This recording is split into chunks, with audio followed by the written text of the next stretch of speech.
पिछले हुकूमत का 2019 में जब कश्मीर का हमला हुआ और उनका वजीर आजम यहां खड़ा था, मैं उधर बैठा था, और हम सब ने देखा कि उसकी रिएक्शन में हमारा वजीर आजम साहब ने उस वक्त कहा कि मैं क्या करूं, अब क्या चाहते हो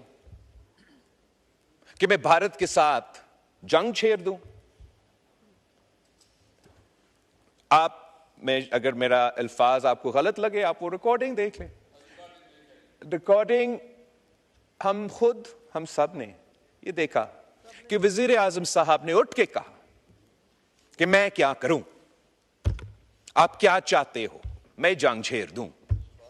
लेकिन मैं फख्र के साथ कह सकता हूं कि इस दफा जब कश्मीर पे हमला हुआ, जब पाकिस्तान पे हमला हुआ, भारत के तरफ से हमला हुआ, तो पाकिस्तान डरा नहीं, झुका नहीं, हमने जंग की और वो जंग जीत चुके। जब पिछला हुकूमत का रद्द अमल ये था कि हम कश्मीर हाईवे को आज के बाद श्रीनगर हाईवे कह देंगे,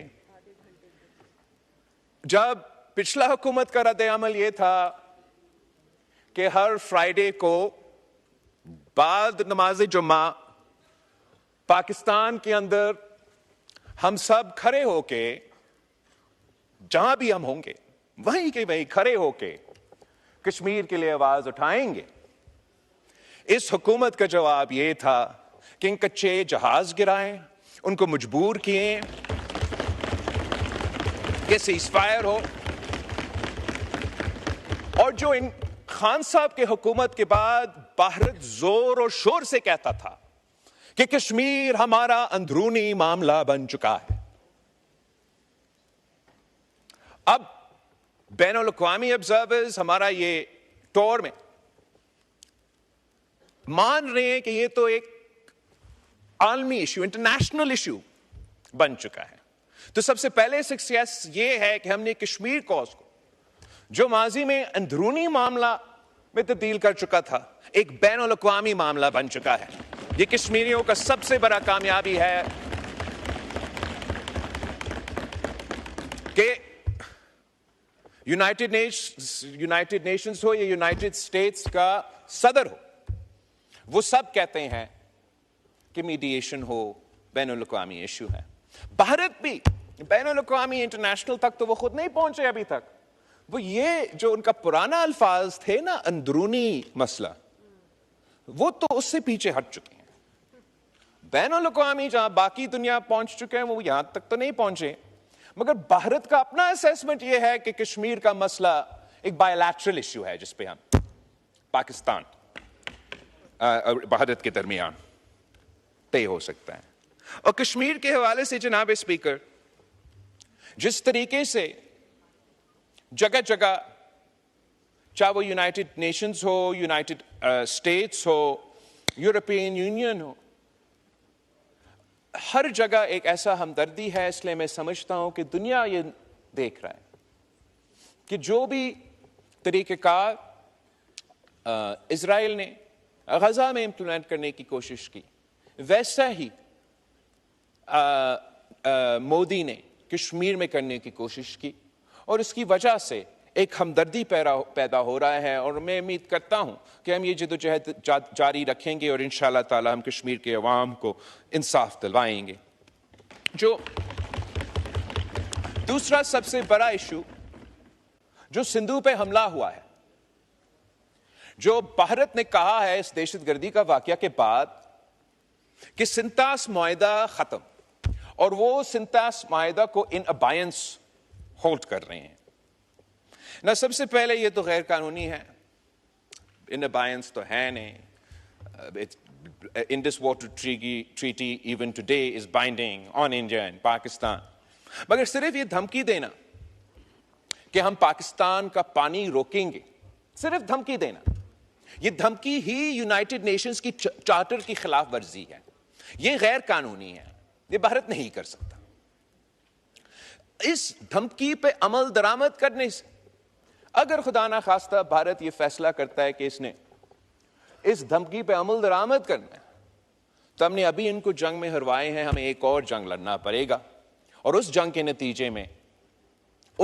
नतीजे में फिर जो 3 दरिया आज भारत के पास हैं और 3 दरिया पाकिस्तान के पास है, अगर वो हमारे 3 दरिया पे डैम बनाने की कोशिश करते हैं तो हमें फिर जंग लड़ना पड़ेगा। जनाब स्पीकर, वजीर आजम ने पहले से कह दिया है, नेशनल सिक्योरिटी कमेटी ने पहले से कह दिया है कि अगर इन पे अमल दरामद होता है तो हमें जंग लड़ना पड़ेगा। तो हम इंशाअल्लाह ताला एक तो जंग नहीं लड़ना पड़ेंगे, लेकिन अगर वो मजबूर होते हैं और उनको जंग का अगर हमें जंग लड़ना पड़ेगा तो फिर डिसरप्ट ना करें। हम जानते हैं कि हमारा एयरफोर्स, हमारे अफवाज जैसे अभी इनको इबरतनाक शिकस्त दिलवाए, अगले आने वाले जंग में भी उस पोजीशन में हैं कि हम इनको इबरतनाक शिकस्त दिलवाएं। तो भारत के सामने 2 ऑप्शंस है जनाब स्पीकर, 2 ऑप्शन। या भारत, देखिए ये पहले भारत से फंडिंग लेते थे और इसलिए आज भी चीख रहे हैं। मैं भारत के अफरीदी साहब, जब आपके मेंबरान बोल रहे थे कोई डिस्टर्ब नहीं कर रहा था। ये don't force me to take action, please don't do that. नहीं जी, बात कीजिए, कोई जरूरत नहीं बात सुनने की। नहीं, आई डोंट नीड टू। जी बिलावल साहब, जहां तक भारत के लिए और मुल्क के अंदर जो भारत के सहूलतकार है उनके लिए 2 ही ऑप्शंस हैं, 2 ही ऑप्शंस।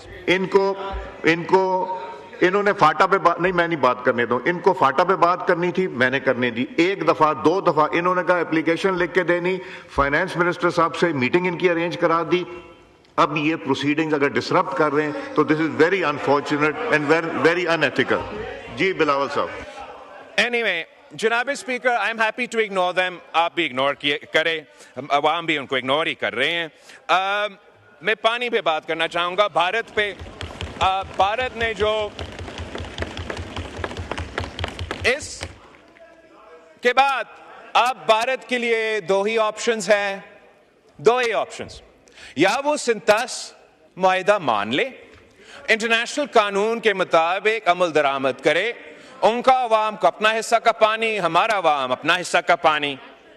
अगर वो नहीं मानते सिंतास मुआहिदा को, डैम और कनाल्स निकालने की कोशिश करेंगे, तो फिर पाकिस्तान जंग करेगी और हम 6 के 6 दरिया के पानी अपने अवाम को दिलवाएंगे।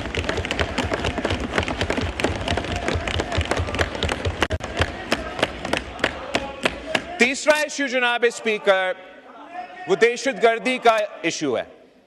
और भारत ने यह कोशिश किया कि दहशतगर्दी का इल्जाम पाकिस्तान पे लगाए और उनका हमला को जस्टिफाई करें।